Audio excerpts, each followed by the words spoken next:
Dear students, आज हम लोग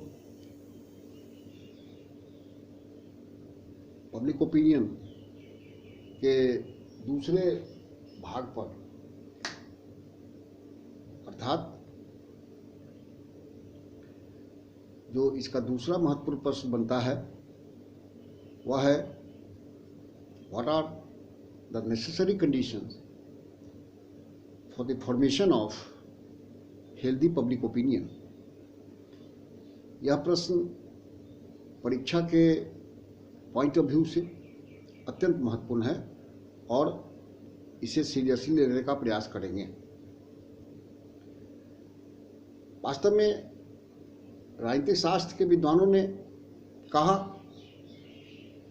कि स्वस्थ लोकमत के निर्माण के लिए कुछ आवश्यक परिस्थितियां होती हैं और बिना उन परिस्थितियों के उत्पन्न किए हुए स्वस्थ जनमत का निर्माण संभव नहीं हो सकता है। विश्व में अवस्थित कोई भी राजनीतिक व्यवस्था, चाहे उसका प्रकार कुछ भी हो,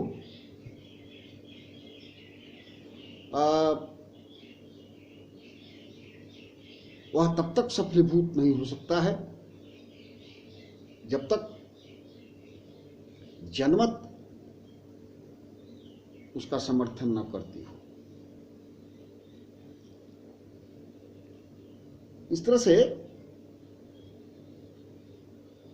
लोकतंत्र में अगर देखा जाए तो लोकतंत्र की सफलता जनमत के समर्थन से ही संभव हो पाती है। जनमत के समर्थन के बगैर लोकतंत्र अपने सफलता के सर्वोच्चतम शिखर पर नहीं जा सकता है। इसीलिए आशीर्वादम ने कहा कि N alert and intelligent public opinion is the first essentials of democracy. अब हम लोग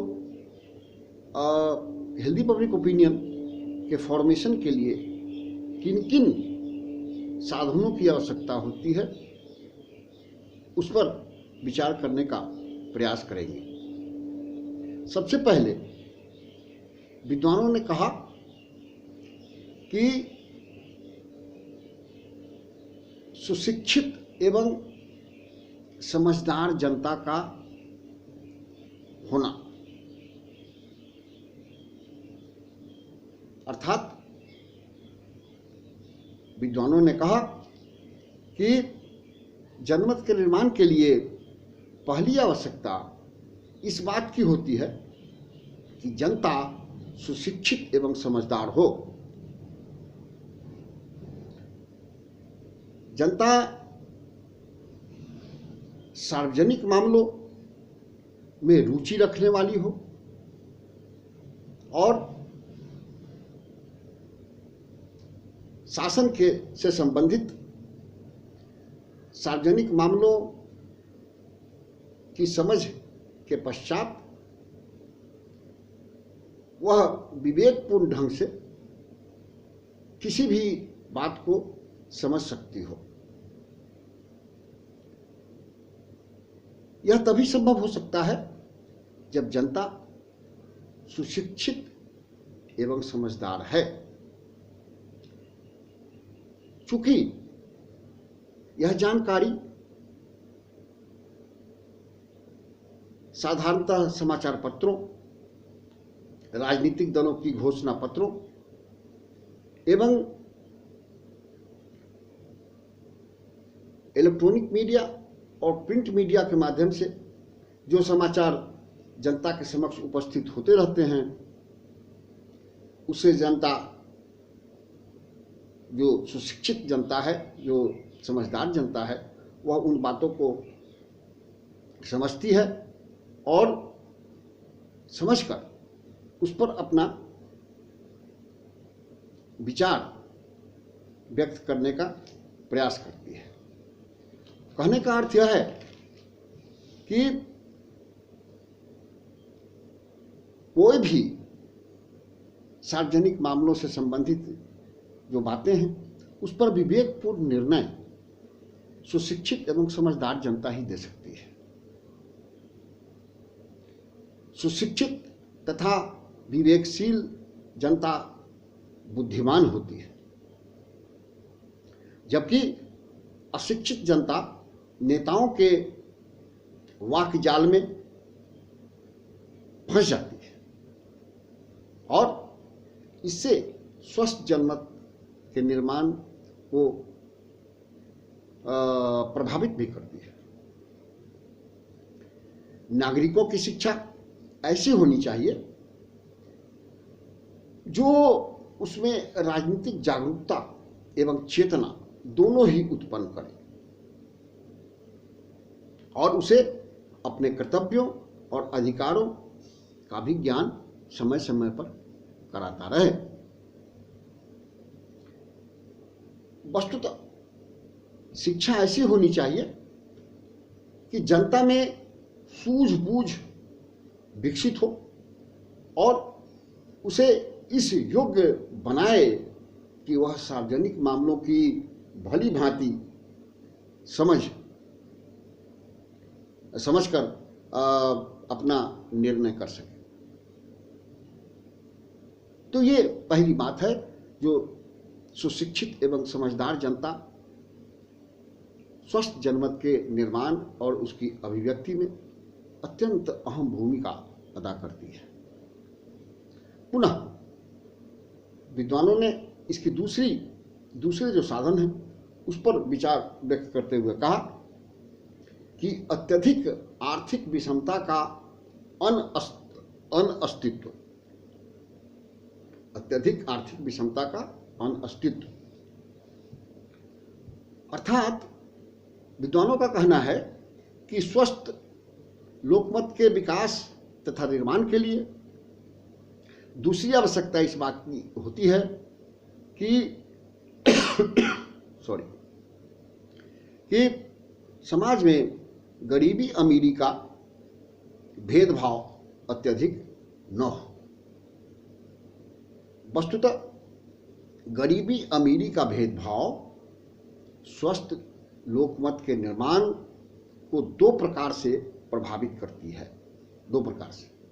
पहला, जब बहुसंख्यक जनता अत्यधिक निर्धन होती है और जीवन की कठोर आवश्यकताओं की पूर्ति करने में असमर्थ होती है, तब उसका धर्म, उसका ईमान, उसकी राजनीति सब कुछ रोटी होती है और स्वतंत्र चिंतन वह नहीं कर सकता। और साथ ही साथ इस परिस्थिति में वह धनिक वर्ग के पीछे पीछे चलना प्रारंभ कर देती है। दूसरी बात, यदि बहुसंख्यक जनता जो निर्धन है, अगर उनमें अधिकारों के प्रति जागरूकता उत्पन्न हो भी जाए और अपनी निर्धनता को दूर करने के लिए वे प्रयत्नशील भी हों, तब भी स्वस्थ जनमत का निर्माण और उसकी अभिव्यक्ति संभव नहीं हो सकती है, क्योंकि उस परिस्थिति में वर्ग मत का विकास होता है और स्वस्थ जनमत नहीं बन पाती है। इस तरह स्पष्ट है कि इस तरह की खींचतान की प्रवृत्ति को रोकने के लिए समाज में सौहार्द की भावना उत्पन्न करने के लिए जिसमें स्वस्थ जनमत का निर्माण संभव हो सके। उसके लिए समाज से आर्थिक विपन्नता या विषमता को समाप्त किया जाना अत्यंत अपरिहार्य साधन के रूप में देखा गया है। इस संबंध में तीसरे महत्वपूर्ण साधन के रूप में विद्वानों ने निष्पक्ष तथा ईमानदार समाचार पत्रों की बात की। कहने का अर्थ विद्वानों का यह था कि स्वस्थ लोकमत के निर्माण तथा विकास के लिए यह आवश्यक होती है कि समाचार पत्र निष्पक्ष और ईमानदार हो। ऐसा समाचार पत्र जो झूठ को झूठ और सत्य को सत्य, उचित को उचित और अनुचित को अनुचित कह सके, क्योंकि समाचार पत्रों के द्वारा प्राप्त समाचारों के द्वारा ही लोकमत का निर्माण और उसकी अभिव्यक्ति संभव हो पाती है। ईमानदारी तथा निष्पक्षता के आधार पर दिए गए समाचारों की विवेचना के पश्चात जनसाधारण स्वस्थ जनमत का निर्माण और उसकी अभिव्यक्ति दोनों ही समान रूप से कर पाता है। पुनः समाचार पत्रों को आवश्यक रूप से स्वतंत्र होनी चाहिए। उस पर सरकार अथवा गैर सरकारी संस्थाओं का दबाव नहीं होनी चाहिए, तभी वह सरकार के कार्यों को सार्वजनिक समस्याओं तथा राजनीतिक दलों की नीतियों पर निष्पक्ष विचार व्यक्त कर सकता है। इस प्रकार प्रेस की स्वतंत्रता और निष्पक्षता अत्यंत आवश्यक कारक के रूप में कार्य करती है। इस संबंध में पुनः राजनीतिक शास्त्र के विद्वानों ने इसकी अगले साधन के संदर्भ में कहा कि लोक कल्याण पर आधारित राजनीतिक दलों का अस्तित्व होना चाहिए। विद्वानों ने स्पष्ट कहा कि स्वस्थ जनमत के निर्माण तथा उसके विकास के लिए यह भी आवश्यक है कि राजनीतिक दलों का संगठन सुदृढ़ होने के साथ साथ लोक कल्याणकारी भावनाओं पर आधारित हो। यदि राजनीतिक दलों का उद्देश्य संपूर्ण समाज तथा संपूर्ण देश का हित करना होगा और यदि वे धर्म, जाति, नस्ल, सांप्रदाय के भेदभाव से ऊपर होंगे तो न केवल समग्र रूप से देश का विकास होगा, बल्कि राजनीतिक दलों के कार्यक्रम से प्रभावित होकर जनमत का निर्माण और उसकी अभिव्यक्ति भी उसी रूप में होगी। विद्वानों ने यह भी कहा कि चाहे संख्या में राजनीतिक दल कम हो, किंतु जो भी हो वे पूर्ण रूप से संगठित होनी चाहिए तथा लोकमत से प्रेरित होनी चाहिए, जो जनता को सही मार्गदर्शन दे सके और स्वस्थ जनमत का निर्माण में सहायक बन सके। इसीलिए लॉर्ड ब्राइस ने कहा कि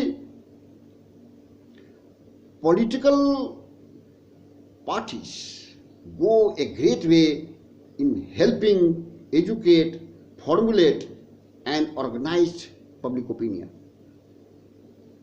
अर्थात लोकमत को प्रशिक्षित करने उसका निर्माण करने तथा उसको संगठित करने में राजनीतिक दल बहुत हद तक सहायक होते हैं। एक अन्य साधन जिसके विषय में विद्वानों ने हमारा ध्यान आकृष्ट करने का प्रयास किया है वह यह है कि राष्ट्रीय आदर्शों के प्रति एकता का होना, अर्थात स्वस्थ लोकमत के निर्माण तथा उसकी अभिव्यक्ति के लिए एक आवश्यकता यह भी होती है कि जनता में राष्ट्रीय आदर्शों के प्रति एकता विद्यमान हो। दैनिक शासन की समस्याओं के विषय में मतभेद होते रहते हैं, किंतु राज्य का शासन का स्वरूप क्या हो, उसके उद्देश्य क्या हो अथवा उन उद्देश्यों की पूर्ति किन साधनों के प्रयोग के द्वारा की जाए, इस अथवा अन्य अस्थायी प्रकृति की बातों पर जनता का एक मत होना अत्यंत अपरिहार्य होता है, क्योंकि इससे लोकमत के निर्माण और उसके विकास में अहम योगदान देखने को मिलता है। उदाहरण स्वरूप यदि किसी राज्य के निवासियों में इस बात पर तीव्र मतभेद हो कि देश की शासन प्रणाली समाजवादी होगी या लोकतंत्रवादी, पुनः अधिनायक तंत्रीय व्यवस्था होगी या पूंजीवादी व्यवस्था होगी, तो वह राज्य न तो विकास कर सकता है और न ही स्वस्थ जनमत का निर्माण ही संभव हो सकता है। इस प्रकार स्पष्ट है कि दैनिक शासन की मतभेदों को होते हुए भी आम जनता में राष्ट्रीय आदर्शों के प्रति एकता का होना अत्यंत आवश्यक होता है। अगर ऐसा नहीं होगा तो जनमत का निर्माण पूर्ण रूप से संभव नहीं हो सकता है। एक अन्य साधन जिसके विषय में राजनीतिक शास्त्र के विद्वानों ने कहा कि वैचारिक स्वतंत्रता का होना, अर्थात विद्वानों ने कहा कि लोकमत के विकास तथा उसके निर्माण के लिए लोगों को अपने विचार प्रकट करने की स्वतंत्रता होनी चाहिए। बड़े बड़े राजनीतिक दलों अथवा सत्तारूढ़ दल के विरुद्ध अन्य दल के लोगों को अपने विचार प्रकट करने की भी स्वतंत्रता होनी चाहिए। इसके अतिरिक्त अल्पसंख्यक वर्ग के लोगों और दलों को भी यह अधिकार मिलनी चाहिए कि वे स्वतंत्रतापूर्वक अपने विचार को रख सकें। किंतु विद्वानों ने हमें यह भी बताया कि स्वतंत्रता के साथ साथ प्रत्येक व्यक्ति या दल को अपने कर्तव्यों को भी याद रखना चाहिए। हर नागरिक का यह परम पुनीत कर्तव्य बनता है कि वह अपने आपसी विरोध के बावजूद दैनिक कार्य जो हैं शासन के, उसमें विरोध अवश्यंभावी है, होता है, लेकिन इसके बावजूद उन्हें निश्चित रूप से बहुमत के निर्णय का पालन करना चाहिए। Majority must be maintained. मनमानी करने से देश में अराजकता का वातावरण उत्पन्न होता है और फिर लोकमत का निर्माण तथा अभिव्यक्ति ही प्रभावित नहीं होती है, बल्कि देश का विकास भी ठप हो जाता है। ऊपर व्यक्त किए गए असमस्त परिस्थितियों जैसे सुशिक्षित एवं समझदार जनता, आर्थिक विषमता का अनअस्तित्व, ईमानदार एवं निष्पक्ष समाचार पत्र, राजनीतिक दलों का लोक कल्याण के प्रति समर्पण, राष्ट्रीय आदर्शों के प्रति आम जनता में एकता और वैचारिक स्वतंत्रता आदि मूल रूप से वो तत्व हैं, वो फैक्टर्स हैं जो स्वस्थ जनमत के निर्माण तथा उसकी अभिव्यक्ति में व्यापक और अहम भूमिका अदा करते हैं। ये प्रश्न का आंसर यहाँ पर समाप्त होता है। मैं अंत में आप तमाम छात्र छात्राओं से यह निवेदन करना चाहूँगा कि कृपया आप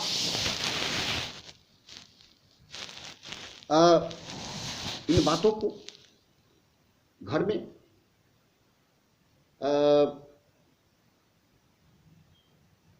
बैठकर अध्ययन करेंगे और न केवल परीक्षा के पॉइंट ऑफ व्यू से बल्कि पर्सनालिटी डेवलपमेंट के पॉइंट ऑफ व्यू से भी आपको सीरियसली पढ़ाई के साथ साथ राइटिंग का काम भी करते रहेंगे।